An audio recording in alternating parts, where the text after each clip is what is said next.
Thanks everyone for coming out. This is a great event. I love the energy here. I go to a lot of these events, but the energy here is great, and it's great to be on home turf here as well. How many people here from the financial services industry? Just real quickly. About half and a quarter maybe, and then the rest tech, right? Okay, cool. How many people have heard of BitGold, Goldmoney? A few of us. Wow, look at that. Half the room already. It's good. Well, I'm not here to plug the company on much. I'll talk a little bit about it, but in the context of what I want to see more out of the Toronto community and the tech community. This is a company we could have launched in Silicon Valley. We could have launched it in New York City. We very intentionally launched it here in Toronto, partially because the founders and all the management team are tired of, even though the tech scene is very vibrant here in Toronto, we want to see not 1 million startups in Toronto. We want to see like 1,000 really successful ones and 100 amazing ones. And so I think it's important for us to actually, as a community, help each other out a lot more and actually start figuring out how to get to a real serious scale. So when we're talking about fintech specifically, I mean, this applies to any industry, but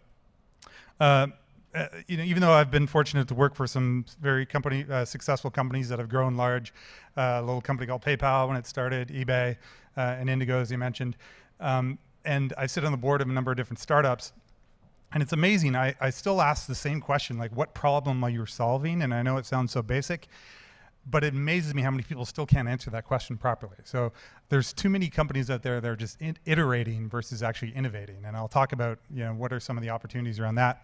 What are scale KPIs? People are I think the reason why I want to focus on this here to this group too is I think it's gotten very easy to start up a company. It's very easy to start up technology, probably more than any other time in history.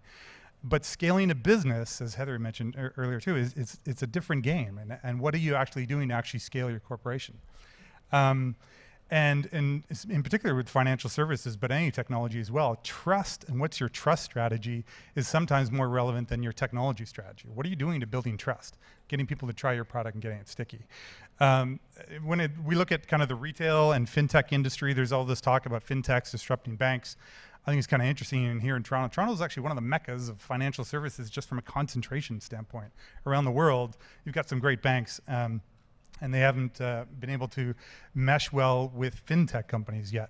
Partially, if you look at just what are the strengths, retail banks have got a lot of great talent, but are they risk adverse, not suited for innovation? And maybe the HR people don't want to hear that, but that's probably one of the reasons why they're here, to want to attract more innovative people. Legacy technology stacks, but they've got big customer relationships and big capital. It's almost the inverse for fintech companies. They've got great limited capital, limited ability to figure out how to do trust right out of the gate, and productizing are sometimes they too one-dimensional or too niche. I actually think banks and fintechs have much more business interests in common than issues that divide them. Yet we haven't figured out what's the mix between really accelerating and leveraging all the innovation in the city to drive world-class financial services. So when we started this company, one of the questions, I focused a lot of time in my past on payments and a lot of time on commerce. I want to figure out what's next. And one of the things that kept coming up in my mind, it doesn't matter where I travel in the world, people are always worried about money, probably more so than ever before. Costs continue to rise. We're in an era of negligible interest rates. And I started asking the question, what actually is money?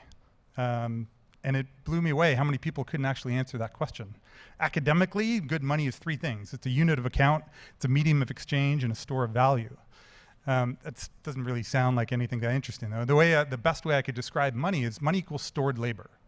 You deliver a good, you deliver a service, you spend some time on something, you get compensated for it. And that represents your time. And if you think of not just in Toronto, but around the world, what are the modern money needs today? We're all used to, or national currencies. Here in the Canadian dollar has been deflated by about 20% over the last couple of years. A lot of us go back and forth across the border and always feel that burn and pain every single time you're doing a foreign exchange transaction. We have more friends and family abroad than ever before. We travel more globally. We do more business internationally than ever before. So we're in the era of global citizenship.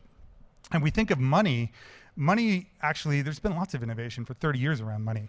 But for global trade, current national currency systems are not necessarily designed for that. So we started to focus on gold and what actually we could do around gold. Gold is not tied to any national economy. It's solidified in physics and math. We don't have time to go into a full physics lesson here, but it blew me away when we think of gold in terms of permanent units of time and energy. It's the only element that's both rare and immortal. And why that's important from a currency standpoint, if I asked 10 people in this room what gold was, I'd probably get 10 different answers. It's a commodity, it's an insurance hedge, it's an investment. The only way to think of gold is money.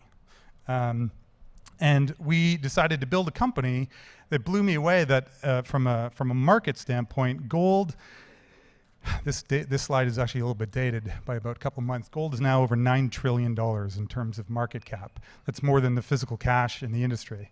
I'm about to get cut off here. But if I think of what innovation from a company standpoint, we decided to build a global platform that sits on top of gold.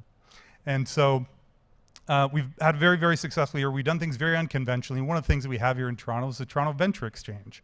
I know a lot of people here are always saying there's not enough access and avenues to capital. I'll tell you right now, Silicon Valley would love to have something like the Venture Exchange, a junior exchange that historically has been designed for mining companies and all these other kind of industries that actually I think we need to innovate ourselves as a community and what are other additional sources of capital. Very unconventional route. We went live as a company May 3rd of last year. May 14th, we went public on the Venture Exchange. We rocketed up to a $200 million valuation overnight. We're able to acquire several other companies within that. Now we are about 13 months later. We have over 1 million users and about a $400 million market cap. And been able to do that all in Toronto, not $1 raised from venture capital and not any other money raised kind of outside of the markets. So we're pretty excited where we've been going as a platform. I can talk a little bit about that afterwards with people here. We've built a technology stack that's proprietary, all on our own. We are going to be opening that up to developers here in Toronto. And we actually are looking at building out probably one of the top ecosystems that we've seen in the market here when it comes to new currencies and new development. We've seen rapid growth here across the board. But I'm very, very excited to engage with the community here to figure out how we can actually start leveraging, building out a whole new ecosystem for financial services globally. And not only on the tech side, but also on the banking community. I think there's an opportunity here with tech companies here. They're too focused locally. Come on up, you can while you're walking up here. Come on up and join me, my duet partner here. I've got 1 second. I'm very excited to bridge this gap with a lot of companies. So we're working very closely with the banking industry here and with a lot of tech startups to start bringing the next wave of innovation to this market. So, thanks. We'll take a couple questions. I'll ask the first question because you started off saying you'd like to talk about what you'd like to see technology companies do in Toronto. So if you give me 2 takeaways from what can startups do to become world-class technology companies in Toronto? Yeah, so I mean, a couple of things that I was talking about. One, in terms of what problem you're solving. I worry about too much. People are just trying to build and iterate same companies or a company that's designed like somewhere else, but they're just building it for here in the Toronto market. Do not limit yourself to this market. There is such wide opportunities. I'll give an example. I mean, BitGold as a company, we are headquartered here in Toronto. We started everything here.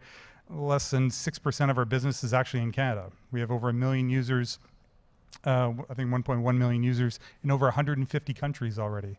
We haven't spent any marketing dollars in more than 2 countries.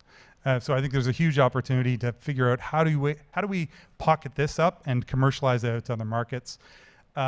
We think too small. I think we think too small. We're solving a problem just for this community. And I think there's an opportunity for this community to get together and actually scale things much, much bigger. I've been fortunate, I guess, where I've seen other communities in Asia and Europe and throughout the United States. We don't give ourselves enough credit. There is way more talent here than I've seen other places. Unfortunately, we're not working enough on bigger ideas, and I want us to figure out how we can start working together on bigger ideas. Cool. Thanks. You're gonna come out for beers after? Yeah. Absolutely. Okay, so anyone have more questions, you can get Darrell after.